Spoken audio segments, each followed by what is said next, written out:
are in Barranquilla, city of soft light and pastel shades, the third largest in Colombia, that historic country which courageously supported Simón Bolívar, the George Washington of South America, in his lifelong struggle to free his compatriots from the dominance of Spain. There are over 150,000 people living in Barranquilla, and although they are drawn chiefly from the black, red, and white races, they are all on an equal basis, the dividing lines being drawn by wealth or poverty, education or ignorance, but never by color.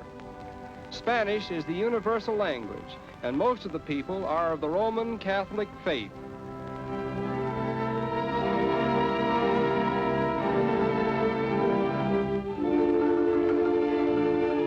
The city of Barranquilla was founded in 1629, but attracted no attention as a commercial center until about the middle of the 19th century, when efforts were initiated to secure the trade passing through Cartagena on the Caribbean coast.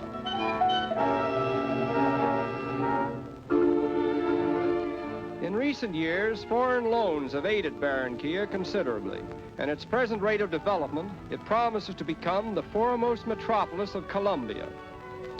Its ideal situation on the Magdalena River, a few miles inland from the Caribbean Sea, makes it a natural gateway to the interior of Colombia, which is rich in natural resources, including petroleum, coffee, cotton, and bananas.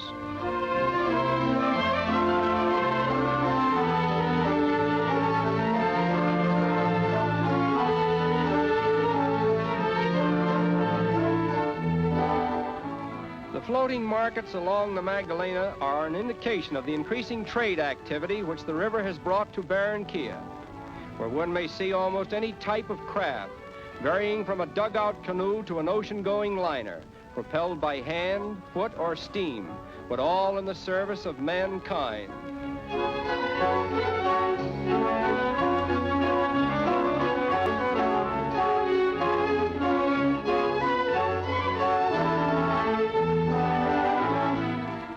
Colombia's export of bananas is said to be greater than the combined output of all other South American countries, and a vast amount of these bananas are transported down the Magdalena River and out into the world by way of Barranquilla.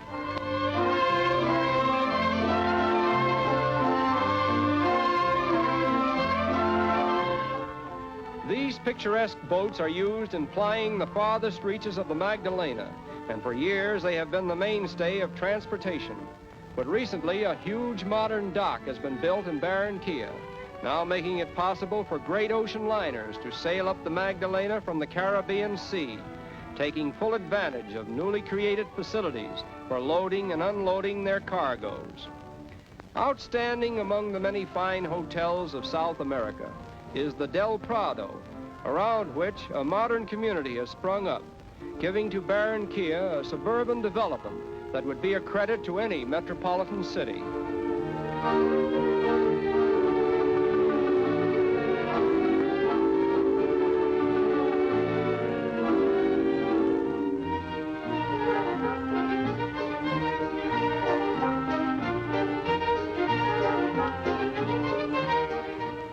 And it is here that we have the pleasure of meeting some of the more attractive members of the aristocracy of Colombia, which is made up largely of descendants from the original Spanish families who settled in South America and bestowed upon their children the romanticism and culture of old Spain.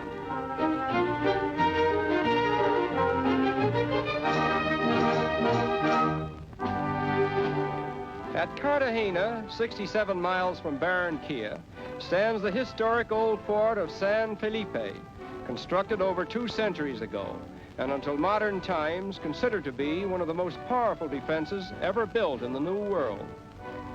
Cartagena was founded over 4 centuries ago by the Spaniards, and then followed 120 years of alternating strife and bloodshed, unparalleled in the history of South America, during which time Cartagena was ransacked in turn by pirates, as well as by the English and the French, all demanding and obtaining vast ransoms, until that memorable year of 1821, when Simón Bolívar, leader of the Republican armies, freed Cartagena from its reign of terror and bestowed upon it a mantle of peace that has been undisturbed for over a century. Most of the original wall which surrounded the old city is still standing in good repair, and we are amazed at its tremendous dimensions, wide enough in parts for several automobiles to drive over it abreast.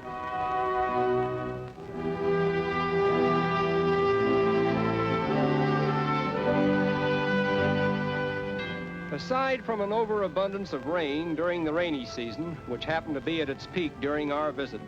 this old town is one of the highlights of a South American cruise. And in rain or shine, its native markets are always picturesque and interesting, reminding us of similar markets that we have seen in old Castile, from whence originated so much of what may be seen in Cartagena at the present time.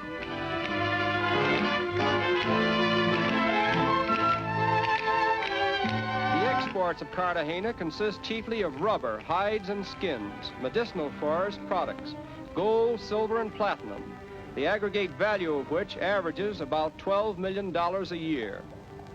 The colorful streets in the older section of the city are particularly Spanish in design, even to the barred windows which serve today as they did in days gone by, not only as a protection from robbers, but also as formidable barriers between senors and senoritas with amorous intentions toward each other. At one time, it was the custom for young Romeos to tie their horses to the gratings of the windows, but this interfered so much with the traffic that an ordinance was passed to prohibit it. Nevertheless, it still serves to illustrate the popularity of courting here in former days.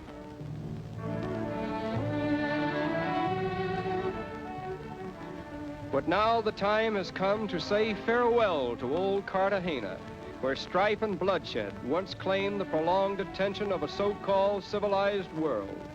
And as we sail away over the Spanish Main in the very wake of the pirates and buccaneers who specialized in pillaging these shores, a mild summer storm brings a rainbow to the horizon, and a strange-looking craft, like a phantom out of the past, crosses our path, giving us the impression that it may be the ghost of some old galleon that passed this way long, long ago.